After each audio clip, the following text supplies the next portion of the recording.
Welcome to মুনমুনের classroom. আমরা করছি model activity task class 10 অঙ্ক। এটা এবার সেপ্টেম্বর মাসে তোমাদের করতে দেবে স্কুল থেকে। এবারে টাস্কের মূল বিষয় হচ্ছে, এতদিন ধরে কোনো নাম্বার ডিভিশন ছিল না, এবার নাম্বার ডিভিশন দিয়ে দিয়েছে কোনটায় কত নম্বর আছে। ফলে এবার থেকে এটা খুব ভালোভাবে তোমাদের রেডি করতে হবে। তোমরা এক এক করে দেখো পুরোটা কীভাবে করবে। প্রথম কোশ্চেন, বহুমুখী প্রশ্নগুলির উত্তর লেখো। বহুমুখী উত্তর প্রশ্ন মানে হচ্ছে এমসিকিউ। কি বলেছে? X varies with Y square এবং ওয়াই ইকুয়াল টু 3 যখন x equal to 9, x equal to 25 হলে ওয়াইয়ের ধনাত্মক মান হবে option A 5, B 8, C 16, D 32। আমি এখানে লাল কালি ইউজ করলো, তোমরা লাল কালি ইউজ করবে না, নীল কালি, যে দুটো আলাদা কালি দিয়ে, একটা কালি দিয়ে কোশ্চেন লিখবে, তারপরে লিখবে হচ্ছে উত্তর বলে এ 5, নিচে ব্যাখ্যা লিখে করে দাও।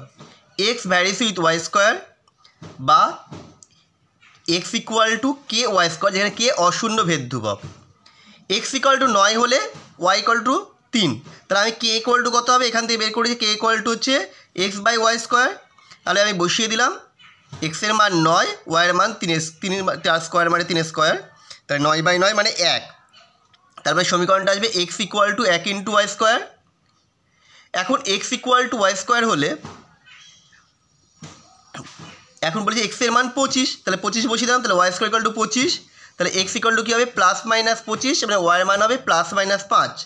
কিন্তু আমার কোশ্চেনে বলেছিল ওয়াইয়ের ধনাত্মক মান, সুতরাং ওয়াই ইকুয়াল টু আসবে, এটা আমাদের অ্যান্সার। ওয়াই ইকুয়াল টু হচ্ছে 5, পজিটিভ মানটা নিতে বলেছিল বলে আমরা এটা নিলাম, যেটা অপশান এতে রয়েছে। চলো নেক্সট প্রবলেম। নেক্সট বলেছে এ ও বি যথাক্রমে 2,500 এবং 2,000 টাকা দিয়ে ব্যবসা শুরু করে। 1 বছর পর ব্যবসায় 720 টাকা ক্ষতি হলে এর ক্ষতি হচ্ছে option A 450, B 400, C 320, D 500। তাহলে উত্তর কোনটা হবে দেখি। উত্তর হচ্ছে বি 400 টাকা। আবার বলছি কোশ্চেনটা আমি লাল কালিতে লিখলেও তোমরা লাল কালিতে লিখবে না। ব্যাখ্যা, এ ও বি যথাক্রমে 2,500 ও 2,000 টাকা দিয়ে ব্যবসা শুরু করেছে। তাহলে এ ও বি এর ক্ষতির অনুপাত কী হবে? মূলধন অনুপাত যা, ক্ষতির অনুপাতও তাই হবে। তাহলে এই দুটো ইস্টু করে দিয়েছি, 2,500 দেখো 0 0 কেটে গেল, 5 দিয়ে কাটলে 5 5 25, 4 5 20, তাহলে 5:4।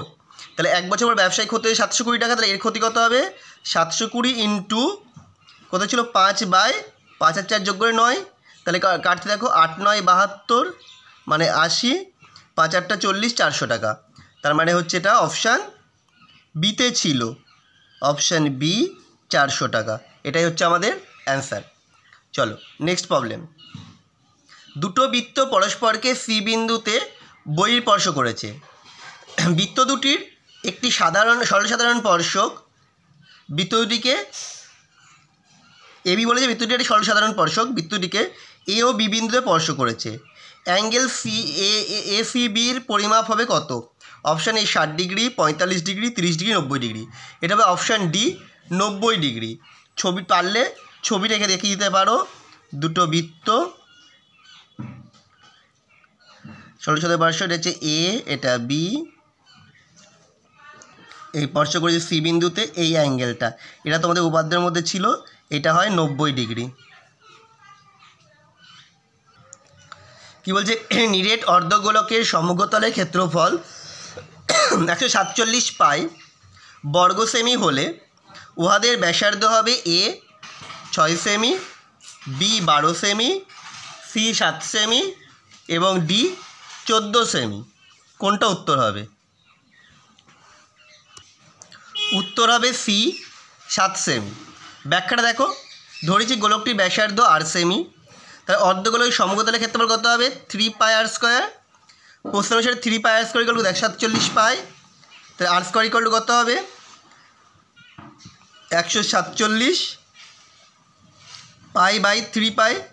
দেখো পাই পাই কেটে যাচ্ছে, 3কে 147 দিয়ে কাটলে আসছে 49, তার মানে আর স্কোয়ার ইকুয়াল টু 49, তাহলে আর ইকুয়াল টু √49 মানে 7।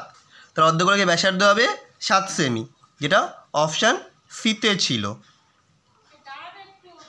পরেরটা, পরের আসছে সত্য মিথ্যা।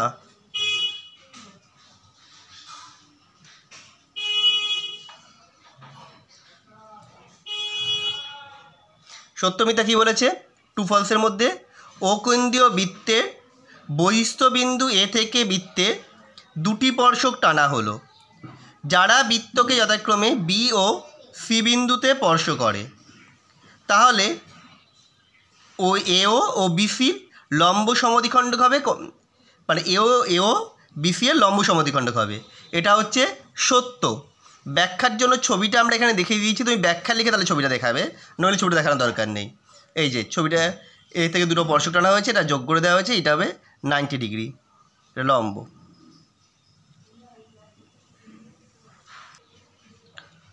পরের পয়েন্টটা এটাকে ছবি দিয়ে দিয়েছে, বলে পাশের চিত্রে এসটি সমান্তরাল কিউআর হলে PQ by PS equal to PR by PT হবে।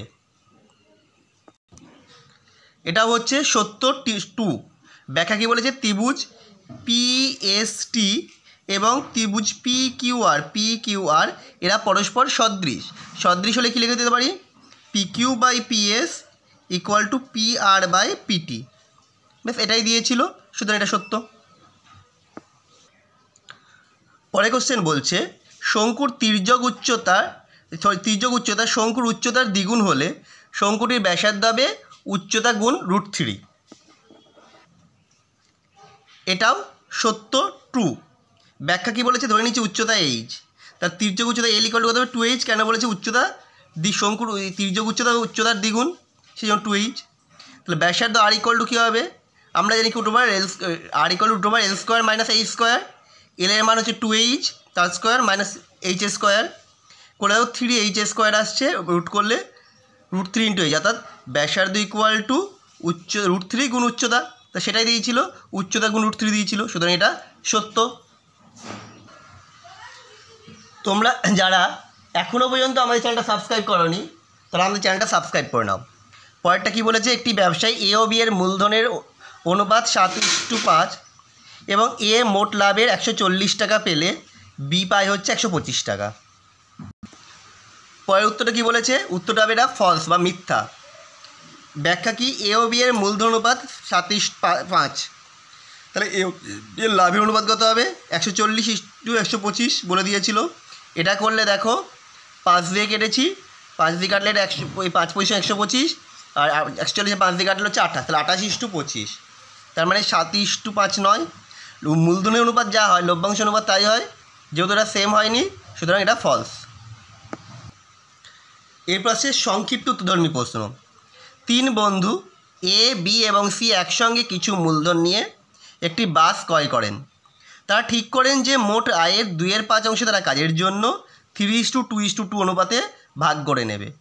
মোট আয়ের 2/5, সেটা ভালো করে লক্ষ্য করবে।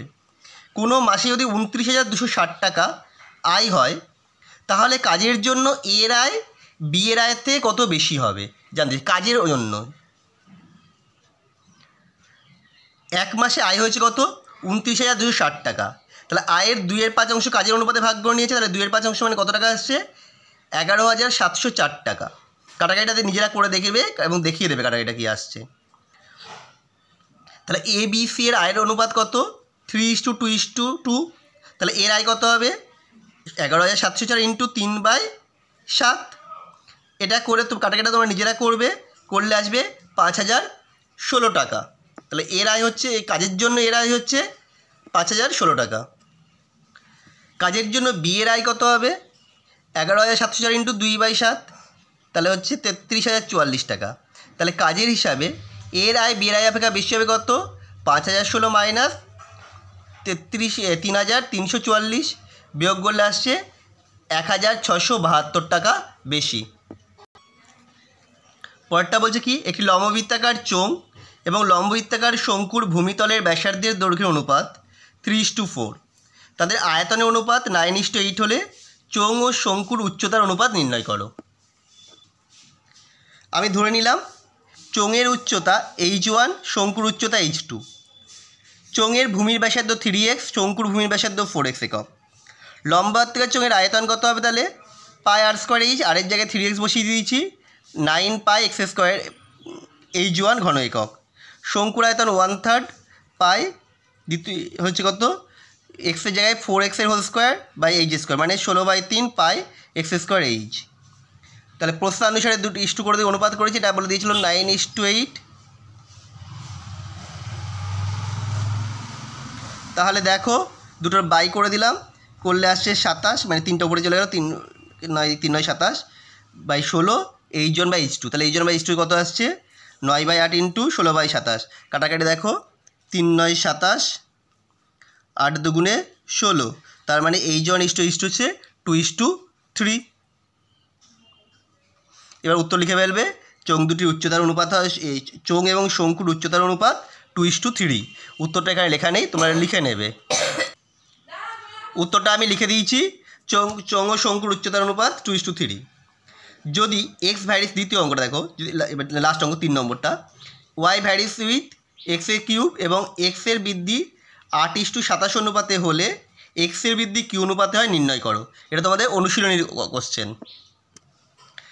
Y varies with x's cube, তাহলে y equal to k x's cube, k অশূন্য ভেদ ধ্রুবক। এখন ওয়াই ইকুয়াল টু 8a হলে কী হবে, 8a equal to k x's cube. তাহলে এক্সেস কিউব ইকুয়াল টু কত আসছে 8a বাই কে, বা x equal to cube root of 8a by k. এটা 1 নম্বর ইকুয়েশন। ওয়াই হচ্ছে কত 27a হলে কত হবে, একইভাবে বের করেছি এক্সেস কিউব ইকুয়াল টু হচ্ছে 27a বাই কে, তাহলে x equal to cube root of 27a by k. তাহলে এক্সের বৃদ্ধি অনুপাত কী হবে, দুটো ইস্টু করে দিলাম, দেখো এ কেটে যাচ্ছে, কে কেটে যাচ্ছে, তাহলে cube root of 8 is to cube root of 27। 8-এর কিউব রুট করলে হচ্ছে 2, 27-এর কিউব রুট করলে হয় 3, তাহলে এটা হবে 2:3, অর্থাৎ এক্সের বৃদ্ধির অনুপাত হবে 2:3। এটা লিখে নেবে উত্তরটা। শেষ কোশ্চেন, এটা তোমাদের বইয়ের উপাদ্য হিসেবে আছে, যুক্তি দিয়ে প্রমাণ করো যে বৃত্তের বহিস্থ বিন্দু থেকে যে দুটি পার্শ্ব অঙ্কন করা যায়, সেই পার্শ্ব দুটি বহিস্থ বিন্দুর সঞ্জয় সরলরেখাংশ দুটির সাথে সমান এবং তারা কেন্দ্র থেকে সমান কোণ উৎপন্ন করে।